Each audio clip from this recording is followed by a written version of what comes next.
formation noon ko affaire jardinage micro jardin kañum e jardin leydi ɓe mbaɗani min formation ko 5 jours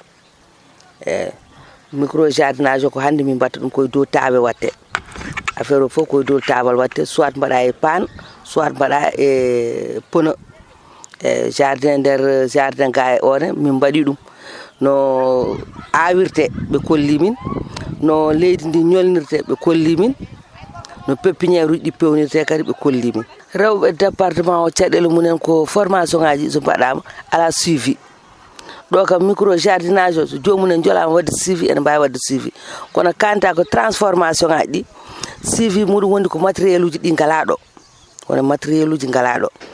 normalement soɓe gaari ɓe mbaɗana yimɓe formation ɓe poti ɓamde hen goto walla ɓe mbiya yimɓe yo hay s'il faut yimɓe koddisa halis mumen ɓe codan ɗum e matériel uji ɗi mbaɗa suivi par ce que sa janggi hunde a waɗani suivi no wayno a janggani erago ngo woni ko yoɓe mballu rewɓe surtout rewɓe département Goudiri yimɓe ne mbaɗi retard no fewi yoɓe mballu yimɓe e fond so mbaɗi formation ngaji ɗi mbaɗa suivi kadi sa waɗi suivi joni a waɗi gartam no fewi gati ma waw yeyde soko tawi koko yeeyoto joni lacceje en kosomeje en ma waw yeyde ne waɗi gartam